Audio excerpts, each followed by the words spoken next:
മറ്റൊരു വീഡിയോയിലേക്ക് സ്വാഗതം. ഇന്നിവിടെ വിശകലനം ചെയ്യുന്നത് 13/6/2009 ജനിച്ച ഒരാളുടെ ഗ്രഹസ്ഥിതിയാണ്. അവിട്ടമാണ് നക്ഷത്രം. അവിട്ടം 1-ാം പാദം.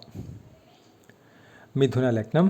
ലഗ്നത്തിൽ ഗുളികൻ, 2-ൽ കേതു, 3-ൽ ശനി, 4, 5, 6, 7 ഭാവങ്ങൾ ശൂന്യം, 8-ൽ ചന്ദ്രൻ രാഹു, 9-ൽ വ്യാഴം, 10 ശൂന്യം, 11-ൽ ശുക്രൻ കുജൻ, 12-ൽ സൂര്യൻ ബുധൻ. ഇതാണ് ഇദ്ദേഹത്തിൻ്റെ ഗ്രഹസ്ഥിതി.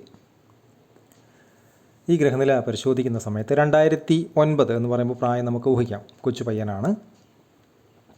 ഇദ്ദേഹത്തിൻ്റെ നിലവിൽ രാഹുദശയാണ് നടക്കുന്നത്. 2014 തൊട്ട് 2032 വരെ 18 കൊല്ലക്കാലം നീണ്ടു നിൽക്കുന്ന രാഹുദശ. അതിൽ തന്നെ രാഹുവിൽ കേതുവാണ് 2025 സെപ്റ്റംബർ 19-ാം തീയതി തൊട്ട് 2026 ജൂൺ 6-ാം തീയതി വരെ. നല്ല സമയമല്ല. പ്രത്യേകം ശ്രദ്ധിക്കേണ്ടുന്ന, ജാഗ്രത വേണ്ടുന്ന ഒരു സമയത്തിലൂടെയാണ് ഇദ്ദേഹം നിലവിൽ സഞ്ചരിക്കുന്നത്. അത് ജൂൺ 6-ാം തീയതി വരെ. എല്ലാ കാര്യങ്ങളും സാമ്പത്തികമായിട്ടുള്ള, അതല്ലെങ്കിൽ ബന്ധങ്ങൾ സംബന്ധമായിട്ടുള്ള, അതല്ലെങ്കിൽ ചിന്താശേഷി സംബന്ധമായിട്ടുള്ള എടുക്കുന്ന തീരുമാനങ്ങളിൽ പിഴവുണ്ടോ എന്ന് പ്രത്യേകം തിരിച്ചറിയുന്ന, അല്ലെങ്കിൽ എന്തെങ്കിലുമൊക്കെ നെഗറ്റീവായിട്ടുള്ള കാര്യങ്ങളിൽ ചെന്നപ്പെടാനുള്ള സാധ്യത, ഇതിനെല്ലാം മുൻകൂട്ടി കണ്ടു വേണം ഈ ഒരു സമയത്തെ ഏതൊരാളും അതിജീവിക്കാനായിട്ട്. തെറ്റായ തീരുമാനങ്ങൾ എടുക്കുകയോ തെറ്റായ ആളുകൾ വഴി തെറ്റായ കാര്യങ്ങളിലേക്ക് നയിക്കപ്പെടുകയോ അറിഞ്ഞോ അറിയാതെയോ ചെയ്യുന്ന ഒരു സമയം കൂടിയാണ് രാഹുൽ കേതു. പ്രത്യേകിച്ച് ഈ ഒരു പ്രായമൊക്കെ ആവുമ്പോൾ എടുത്തുചാട്ടം കൂടുതലായിരിക്കും. അപ്പോൾ അതിന് വേണ്ടുന്ന മുൻകരുതലുകൾ രക്ഷിതാക്കൾ കൃത്യമായിട്ട് തന്നെ മനസ്സിലാക്കി കൊടുക്കേണ്ടത് തന്നെയാണ് എന്ന് തിരിച്ചറിയുക. അതുപോലെ തന്നെ ലഗ്നത്തിൽ ഗുളികൻ ഉണ്ട്.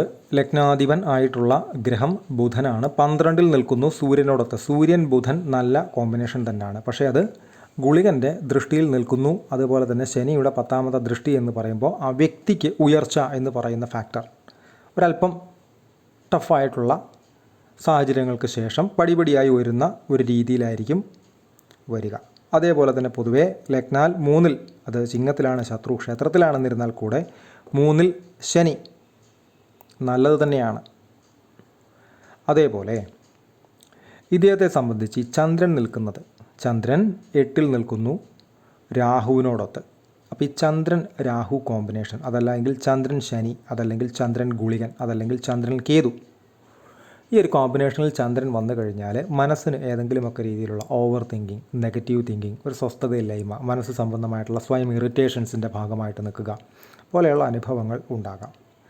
അപ്പോൾ അതിന് വേണ്ടുന്ന മുൻകരുതലുകൾ എടുത്ത് തന്നെ പോവുക. ഒരു നെഗറ്റീവ് ചിന്ത വരുന്ന സമയത്ത് തന്നെ കൃത്യമായിട്ട് അതിനെ ഓവർകം ചെയ്യാനുള്ള ഒരു കേപ്പബിലിറ്റി, ശേഷി ആർജിച്ചു പോയി കഴിഞ്ഞാൽ അത്തരം ഉപദ്രവങ്ങൾ വലിയ രീതിയിൽ ഉണ്ടാവില്ല. അഥവാ ഉണ്ടായാൽ തന്നെ അത് അതിജീവിക്കാനുള്ള ശേഷി സ്വയം നേടാൻ സ്വന്തം മനസ്സിന് തന്നെ സാധിക്കുകയും ചെയ്യും. പിന്നെ ഇദ്ദേഹത്തിൻ്റെ പിതാവാണ് ഇദ്ദേഹത്തിന് വേണ്ടി വിളിച്ചിരുന്നത്. വളരെ പ്രതീക്ഷയോടെയാണ് അദ്ദേഹം മകനെ നോക്കിക്കാണുന്നത്. അപ്പോൾ ഇവിടെ ലഗ്നാൽ 9-ൽ വ്യാഴം, ഭാഗ്യസ്ഥാനത്ത്. മോശം ദൃഷ്ടികളോ മറ്റു കാര്യങ്ങളോ ഒന്നും തന്നെ ഇല്ല. അവിടെ രാഹു ദൃഷ്ടിയോ അതല്ലെങ്കിൽ ഗുളികൻ്റെ സാന്നിധ്യമോ ഒന്നും തന്നെ അതിലേക്ക് വരുന്നില്ല. നീചഗ്രഹങ്ങളുടെ സാന്നിധ്യമോ ഒന്നും തന്നെ, ദൃഷ്ടിയോ ഒന്നും തന്നെ വരുന്നില്ല. അപ്പോൾ ശനിയുടെ ദൃഷ്ടി അവിടെ വരുന്നുണ്ട്. ശനിയുടെ ക്ഷേത്രത്തിലേക്ക് തന്നെയാണ്. അതിൽ ഭയപ്പെടേണ്ടുന്ന സാഹചര്യവുമില്ല.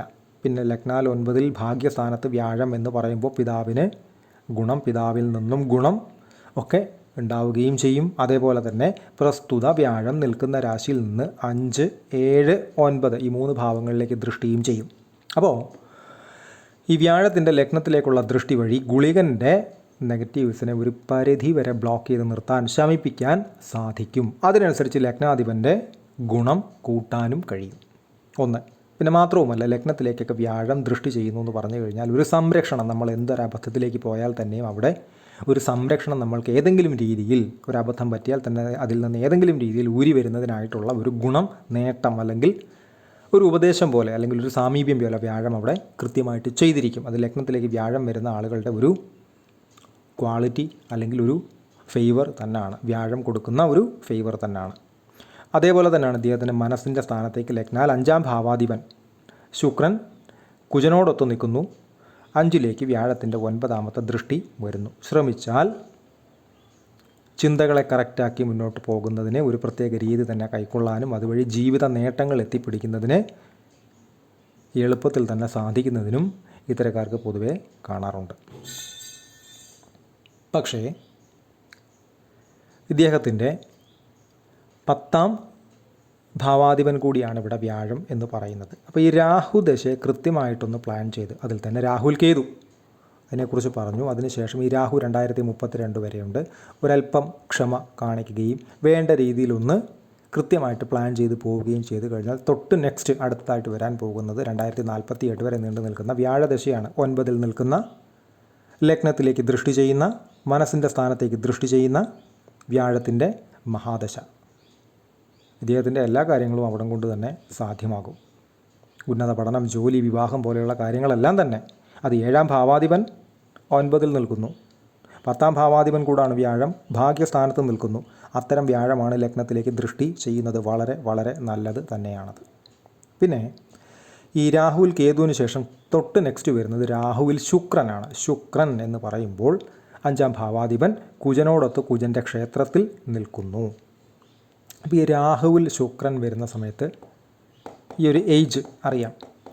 അപ്പോൾ എന്തെങ്കിലുമൊക്കെ പ്രണയബന്ധങ്ങളോ റിലേഷൻസോ ഒക്കെ വന്നു ചാടാനോ പോയി പെടാനോ ഒക്കെ ഉള്ളൊരു സാധ്യതയുണ്ട്. അതായാലും കുഴപ്പമില്ല. പക്ഷേ അത് തനിക്ക് ചേർന്ന് പോകുന്ന ആളുകളാണെന്ന് ഉറപ്പാക്കിയ ശേഷമേ അതിൻ്റെ പുറകെ പോകാവൂ. അതല്ല എങ്കിൽ ബുദ്ധിമുട്ടുകൾ ഉണ്ടാകാനുള്ള സാധ്യത ഉണ്ട്. കാര്യം രാഹു നിൽക്കുന്ന സമയത്ത് ശുക്രൻ വരുമ്പോൾ രാഹു ചെയ്യുന്ന ഒരു ഫീച്ചറാണത്. അപ്പോൾ കറക്റ്റായിട്ടല്ല കാര്യങ്ങൾ നീക്കി പോകുന്നത് എങ്കിൽ ഇതിലൊരു നിലനിൽപ്പുണ്ടാവില്ല. ഈ റിലേഷൻ അതല്ല എങ്കിൽ അത്തരം കാര്യങ്ങൾക്ക് ഈ രാഹുൽ ശുക്രൻ പവറായിട്ട് തന്നെ നിന്ന് കഴിഞ്ഞാൽ അത് വരുന്നതിന് ഒരു നിലനിൽപ്പുണ്ടാവില്ല. അപ്പോൾ അത് നിലനിൽക്കുന്നതാണ് എന്ന് ഉറപ്പാക്കിയാൽ അതുമായി മുന്നോട്ട് പോകാൻ കുഴപ്പമൊന്നുമില്ല. അത് വിവാഹത്തിലേക്ക് എത്തിക്കുന്നതിലും കുഴപ്പമില്ല പിന്നീട് ഭാവിയിൽ. പക്ഷേ അതിനൊരു ശ്രദ്ധ കൊടുത്ത് പോവുക. ബ്ലൈൻഡായി ചെന്ന് ചാടരുത് എന്ന് സാരം. രാഹു എന്ന് പറഞ്ഞാൽ തന്നെ ഇല്യൂഷൻസ് ആണ്. പകലിനെ കാണിച്ച് രാത്രിയാണെന്ന് വാദിക്കുന്ന രാഹുവാണ്. അപ്പോൾ ഈ ശുക്രൻ്റെ പ്രണയകാരകനാണ് ശുക്രൻ. 5ാം ഭാവാധിപനും കൂടാണ്. അപ്പോൾ ഏതെങ്കിലും അത്തരം രീതിയിലുള്ള കണക്ഷൻസ് ഉണ്ടാകും. അപ്പോൾ അത് വന്നു കഴിഞ്ഞാൽ തന്നെ ശ്രദ്ധയോടെ അതിനെ കൈകാര്യം ചെയ്യുക. രക്ഷിതാക്കളും ഇത്തരം കാര്യങ്ങളിൽ ഒരു അഡ്വൈസ് കൊടുത്ത് പോവുക. പൊതുവേ ശ്രമിച്ചു കഴിഞ്ഞാൽ ജോലി സംബന്ധമായിട്ടുള്ള കാര്യങ്ങൾ, അതേപോലെ തന്നെ ഭാഗ്യാനുഭവങ്ങൾ സംബന്ധമായിട്ടുള്ള കാര്യങ്ങൾ, അതേപോലെ പിതാവിൻ്റെ അനുഗ്രഹം പോലെയുള്ള കാര്യങ്ങൾക്കെല്ലാം തന്നെ ഏറ്റവും പെർഫെക്റ്റ് ആയിട്ടുള്ള ഒരു ഗ്രഹനില തന്നെയാണത്. ഇവിടെ 1-2 നെഗറ്റീവ്സ് ഉള്ളത് ലഗ്നത്തിലെ ഗുളികൻ. അത് വ്യാഴം അഡ്ജസ്റ്റ് ചെയ്യും ദൃഷ്ടി കൊണ്ട്. ലഗ്നാധിപൻ 12ൽ എന്ന് പറയുന്ന അവസ്ഥ. അതുപോലെ തന്നെ ചന്ദ്രൻ രാഹു കോമ്പിനേഷൻ. ഈ 1-2 കാര്യങ്ങളാണ് ഇതിൽ ശ്രദ്ധിക്കേണ്ടുന്ന കാര്യങ്ങളെന്ന് പറയുന്നത്. ഇദ്ദേഹത്തിൻ്റെ ദശകൾ എടുത്താൽ കുജ ദശയിൽ ജനിച്ചു. അവിട്ടമാണ് നക്ഷത്രം. 2014 വരെ കുജൻ, അതിനുശേഷം രാഹു 2032 വരെ, ശേഷം ഗുരു 2048 വരെ, ശേഷം ശനി, ബുധൻ, കേതു, ശുക്രൻ. അതിൽ തന്നെ ശനി 2067 വരെ, ബുധൻ 2084 വരെ, തുടർന്ന് കേതു, ശുക്രൻ എന്ന ഈ ക്രമത്തിലാണ് അദ്ദേഹത്തിൻ്റെ ദശകൾ കടന്നു പോകുന്നത്. നടപ്പ് ദശ എന്താണെന്ന് നേരത്തെ വിശദമായി തന്നെ പറഞ്ഞു. രാഹുൽ കേതുവാണ്. 2026 ജൂൺ 6-ാം തീയതി വരെ. എല്ലാ കാര്യങ്ങളും ഒരു ശ്രദ്ധ കൊടുത്തു പോവുക. ചെറുതും വലുതുമായിട്ടുള്ള ഫോൺ ഉപയോഗം, വാഹന ഉപയോഗം, ബന്ധങ്ങൾ, സൗഹൃദം പോലെയുള്ള എല്ലാ കാര്യങ്ങളിലും ഒരു അവശ്യം ശ്രദ്ധ നിർബന്ധമായും കൊടുത്തു പോകേണ്ടുന്ന ഒരു സമയമാണ് എന്ന് തിരിച്ചറിയുക. കൺസൾട്ടേഷൻ ആവശ്യമുള്ള ആളുകൾക്ക് ഈ നമ്പറിൽ കോൺടാക്റ്റ് ചെയ്യാവുന്നതാണ്. കോൺടാക്ട് ഡീറ്റെയിൽസ് ഡിസ്ക്രിപ്ഷനിൽ കൊടുത്തിട്ടുണ്ട്. ഇത്തരം വീഡിയോസ് ഇനിയും തുടരും. നന്ദി.